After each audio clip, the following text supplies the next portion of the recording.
Ladies and gentlemen, welcome back. Episode 6 of playing TEW as myself. I am Big Lou Nixon. And here we are, Punk Pro Wrestling is it's going alright, We're starting to make a little bit of money now. So obviously I need to sim on to the booking the show and stuff, but I just wanted to show you a bit of admin. Do like myself some admin, some stats and figures and analytics, because you can't deny the facts. So we go into the finances here. Obviously, we haven't really brought in any new talent because we've been building them up. And when you keep it cheap to obviously the local, the global, playing on the rock hard mode with as little money as possible. So yeah, we made them $1 in the month of September. It's November now, and October, there we go, 221. Is that enough money to bring in someone new? Maybe, maybe not. I've got 22 days to think about it. Before I sim on, I want to say thank you to everyone who's been watching this series. Obviously, I'm not a gameplay channel. I'm a wrestler who does social media and stuff, content creating.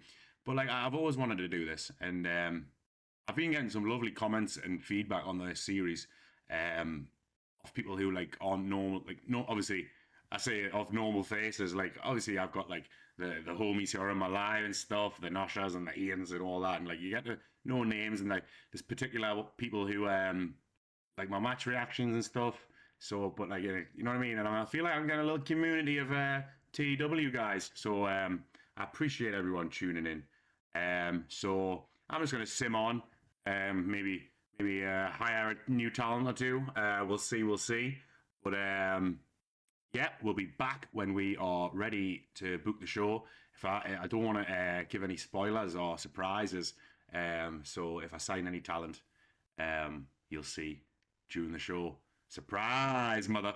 Just realised I didn't even finish my admin. I got all soppy saying thank you for watching. So if you look at what size progress here, it's going well. So this is the first month where we've hit 14, I believe.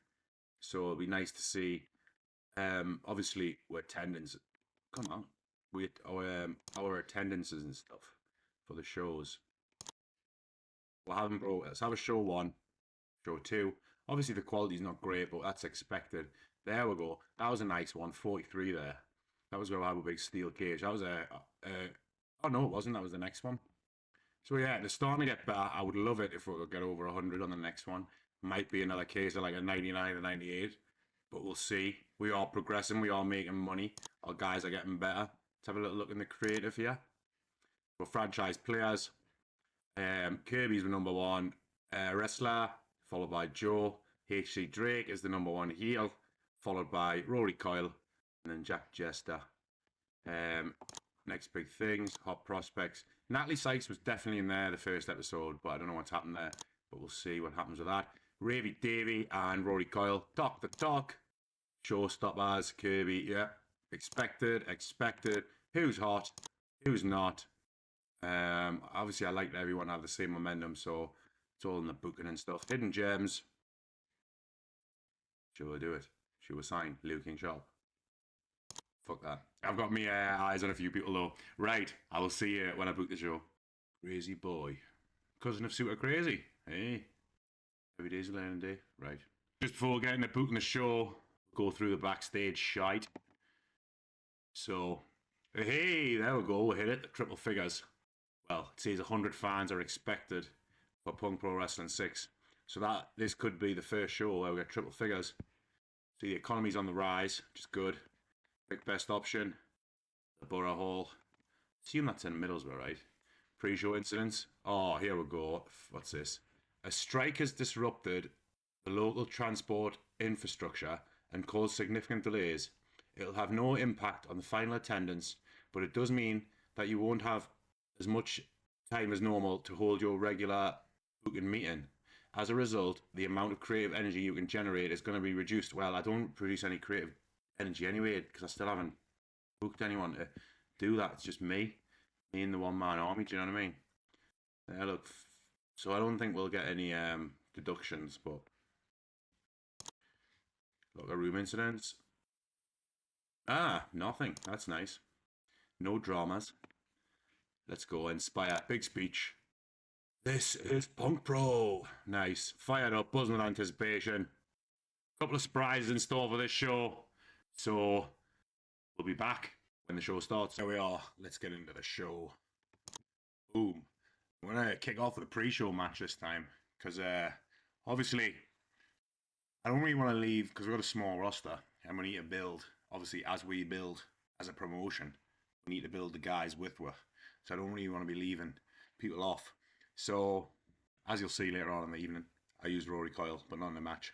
And Scotty Rourke was the only one who wasn't involved in the show in some capacity. So I stuck this pre-show match on. Kind of links in with the story that we've had the last few weeks with Scotty helping Joe and stuff. And obviously, as I said, as we'll see, I wanted to move Rory Coyle and Aaron Jacobs, aka Joe Rage, into the tag division. So I thought I'd tie this off on the pre-show. Anyway, so in a decent pre-show match, Rory Coyle defeated Scotty Rourke in 8 minutes and 11 by pinfall with a DVD after Aaron Jacobs interfered. This match was designed to be chaotic and full of action in order to get the crowd going. 32-30 through, this bout dragged in the middle with a lack of flow, so it could have been a bit shorter. I'll have to start double checking that because obviously in real life these two would go 8 minutes. You know what I mean? Easy, not a bother. Well, Rory might say otherwise, but yeah. Scotty Rourke and Rory Coyle have great chemistry, which is good. That's good to know for the future. So that match was a bit shorter. See, the joys of the pre-show. Know that if it was a little bit shorter, we could have got a better rating. But anyway, and obviously Rory Coyle and Aaron Jacobs have good chemistry. Aaron Jacobs was ringside, and we get on to the main show. Okay, as always, we have the wonderful Tom Campbell kicking off the show. Will you ever be able to start a show without getting interrupted? Probably not. So basically, we had Shreddy come out. Obviously, Shreddy's got good mic skills. Oh, got a 43 rating, yeah, as you can see. And as has Kirby. So Shreddy was coming out, chatting some shite, making sure he wants his rematch with Kirby. Kirby comes out and says, "You know what? You got it." So that advances the storyline a little bit. Angle got the crowd hotter than they already were. From the pre-show, and this Angle, yeah, got show off to a strong start. 43 rating. That's pretty good for us. But we open up with some tag team action from the ladies. So, in a decent match, Natalie Sykes and Heidi Katrina defeated Gia Adams and the newly signed Angel Hayes in 6 minutes 43 when Natalie Sykes pinned Angel Hayes with a roll-up. Crowd at the end, white hot. I don't know what white hot means. Not heard that. I probably have, but anyhow, sounds good. Wrestling rating 27, crowd rating 15, and segment rating 29. Ike Trina got a 35, Natalie Sykes got a 21, Angel Hayes got a 20, and Gia Adams got a 32. Angel Hayes has debuted her fan favorite gimmick. It has gotten an initial rating of great, good stuff, and the Gia and Natalie storyline has advanced but lost heat. This match got the crowd hotter. You know what? It's all good with me. All good with me. When I expand, I know we're not doing like intergender stuff. We don't really have a women's division as such, but we need to add them in for the future. Just before we go on, we didn't quite hit the 100 mark. We had 99 people in the crowd at the Borough Hall. So next time, next show, got to hit that 100 mark. But we move on. Gia Adams was not happy that Angel Hayes lost the match for their team. So she beats her down after the match. And Heidi, Katrina, and Natalie Sykes run back for the save. Advance the storyline a bit more. What's going to happen next time? We shall see. Segment rating of 30. Up next, here we go. In a good match, Shreddy gets the win over Martin Kirby. 8 minutes 20 seconds by submission after blatantly cheating. Shreddy. So yeah, I thought, obviously, maybe get another match out of these guys, extend the storyline a bit more. To that, maybe like do something big on the 10th show. As I said, like every 5, maybe like a big show. So like the show gone, I had like the cage match with to cap off the Big Joe Rory story. So Big Rory story. Anyhow, right. So maybe this is the one we can do something with. I'm going to keep the storyline going anyway. I think it's got legs. They're a win each now, but crowd at the end, simmering down. This was scheduled as a comedy match because these both come with comedy, and obviously I've got to hit those 3 match types. So these two get decent scores with that. So anyway, wrestling rating 34, crowd rating 22, segment rating 35, Shreddy 31, Kirby 36. Shreddy vs. Kirby's all in advanced, and this match did its job and gave the crowd a breather. On to the next. Raby Davy comes out. Oh, what a great rating there. Cutting a promo and putting out an open challenge again. So him and I think it's Raby Davy and Shreddy should be in the top because his ratings are high, but it's Shreddy and Rory who got them. Raby Davy and Rory who got the best mic skills according to the game. So we're going to take advantage of that. He puts out cuts promo, puts out an open challenge, but a little bit more than expected. 3 whole guys come out. So so we've got Ravy Davy versus HT Drake, Cam Solace, and Ravy Davies. Not tag partner, but it was for a little bit while we're using the Music Boys in other places. So in about that had good wrestling and decent reaction from the crowd. BT Gunn gets the win. And he got the win over in 8 minutes 12, and he got the win. He pinned HT Drake with a gunshot. And HT Drake carried the match in terms of in-ring performance. Ravy Davy had 33, which isn't too bad because he was the least popular guy in the match on pay, like by the stats and stuff. HT Drake 44, kind of expected him. I was toying with the idea of giving him a win, but then I noticed he's working for TNT as well. So I was like, need to build up some of our loyal guys. So I give BT Gunn the win. I was toying between Ravy Davy and BT Gunn for the win because obviously, you see later as well. We're building up a lot of heels, so got a babyface champion. We're building up a lot of heels, so we need to have some other faces ready. But not a bad match. Hot and rising. 35 wrestling, 18 crowd, 39 rating. This match got the crowd hotter as we move.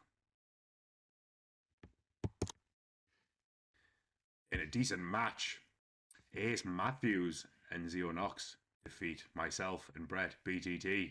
So we had the rematch here from that first show. And interesting, here we see Ace Matthews pinned me, Big Lou Nixon, with a Let's Be Ace following an interference from Rory Coyle. During the match, we also saw Aaron Jacobs distract Nixon and attack Brett Semtex. So that was the kind of lead to the finish. I was like, what the hell's going on? Turn around. Rory's there. Fire to the face. Don't know what the ref's doing, but it's Pug Pro. Anything can happen. In terms of in-ring work, Big Lou Nixon was head and shoulders above everyone else. Well, I didn't see it. You can tell it's just a game. Zio Knox had an in-ring performance of 16. Ace 25, myself 39. I wouldn't say I was head and shoulders better there than those ratings, but I'll take it. And my boy Brett, 29, obviously. Storyline advances, we all got good chemistry, and that was my way of bringing the New Sick Boys into the tag division and also kind of getting rid of the makeshift team of Ravy Davy and BT Gunn. Although I do kind of want to start integrating tag titles, and the fairest way to do that is with a tournament. So don't really want to do a 4-team tournament. Feel like I need to do an 8-team tournament. So I might figure that out start next show. But we move. Did I read this? Maybe I didn't. I'll do it again just in case. Crowd heat at the end, white hot. 27 wrestle rating, 16 crowd rating, 32 segment rating. Next segment, we had basically the New Sick Boys. Well, Rory was on the mic. Aaron was looking jacked and scary. Ace and Zio got out of there like the Cedar Ghost. I put them on dramatic acting. And then obviously me and Brett, well, I took the fall. So we were selling my injuries. Just kind of making their claim known in the tag division going forward. Advanced storyline, 26 rating. And up next, I believe, it's our main event.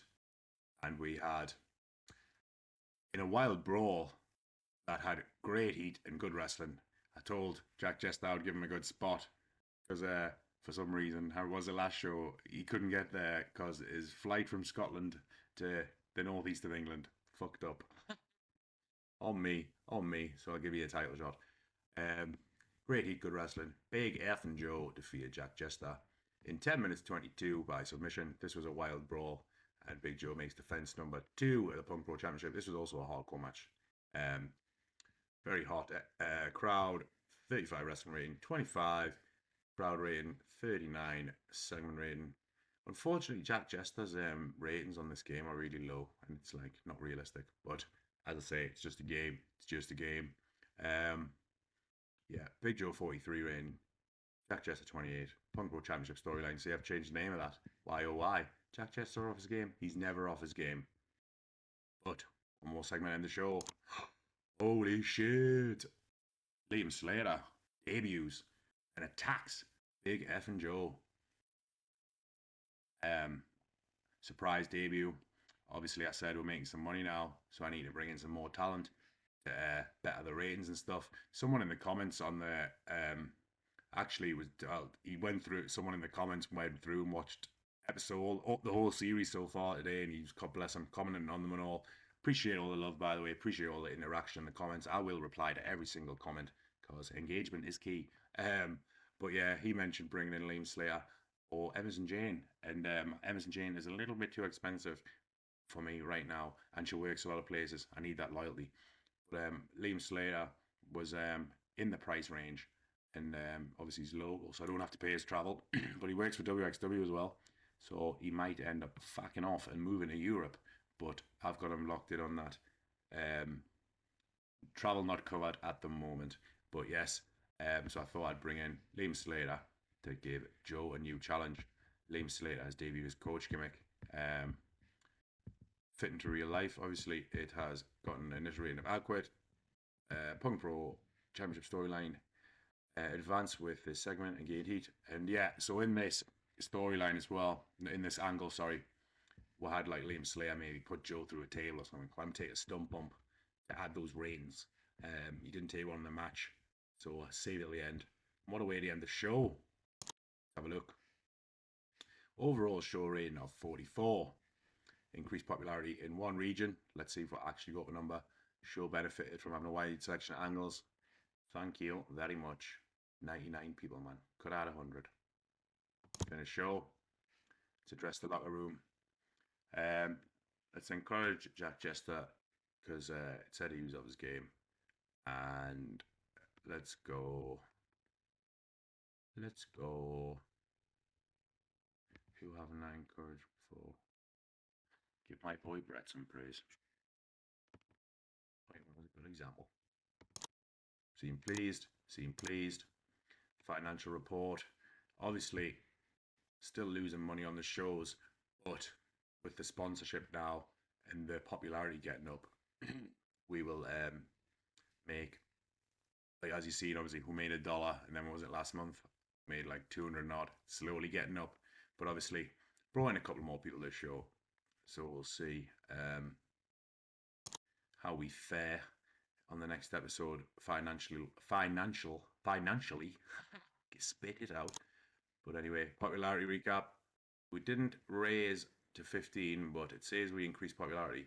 So hopefully that means we'll get the triple figs next show. We even have a media scrum. Yeah, not a bad show. Not a bad show. We're slowly getting better. Got a couple more signings there. I think Liam Slater will be a great addition because I know he'll get good match ratings. But yeah, we'll be back just before, well, back when this finished simming for a little bit of admin to end the episode. I might as well just kept recording there because I literally pressed stop the recording to wait for it to sim, and then it popped right up. So, a little bit of admin. Let's have a look. So, here we go. Had a little bit of a shake up in here, I believe, from, well, obviously Liam Slater. Yeah, I don't know if Shreddy was in the top, and obviously I don't think BT Gunn was as well. But anyway, let's go through this. So we're franchise players now. Kirby is seen as our number one wrestler, top babyface. Liam Slater, obviously, Broman is a heel. He's now our top heel, number 2, despite not having a match. Will we give him the Punk Pro title shot straight away? Will we? Fuck, you got to earn things here. But obviously, we're definitely going to build it towards him and Big Joe having a big match. I'll probably end up being like our best rated match yet. And then obviously, I'm leaning towards maybe, nothing 100% confirmed, maybe switch the belt to Liam. And then we've got matches with Kirby you can have, BT Gunn. And obviously we're building Shreddy up. But next big things, none. Prospects, none. So yeah, as I was saying, yeah. So like, look. So if I go on here, right, Shreddy's see them good. They're good. Like Mike and entertainment reigns. So I don't know why he's not on there, but probably will end up there. Showstoppers. So obviously Liam Slater's come in, jumped in there, as he has there. Who's hot? Who's not? Obviously. Hey, we gave these three one, and they're still not hot. Weird. Anyhow, Hidden Gems. Boo. These are too expensive. Look, ridiculous. I don't know why they get recommended. We'd go bankrupt if we ended up signing these. Anyhow, anything else I want to check? Anything else I want to check? So look at this there. So this month, despite losing money on that show, hey Smokey, little cats here. Despite losing money on that show, obviously, this show took place on like the 23rd. It was a Sunday or whatever. So actually, right now, like even this month. So whatever we make of sponsorships, which will probably be, does it tell you financial estimate? Yeah. So there we go. We're gonna be in the profit. We're in the money. We're in the money. We're in the money. Raking it in. Punk Pro. Vinnie Mac, watch out. It's not even you anymore, is it? It's Trips. If you're enjoying the series, leave a like, hit the hype button, comment away, give us some advice, tell us I'm shy, tell us I'm good. But I really enjoy this series. I hate having to wait like a whole week to record it. Do you know what I mean? Like put one out. Appreciate all the love. I said it before. I'm not gonna get soppy again. But I appreciate all the love on this series. I really enjoy recording it. But leave a like, comment away, hypes, all that, whatnot. And we'll be back for episode 7 next Tuesday. See you next Tuesday. Use on them. Use are lovely because you watch me.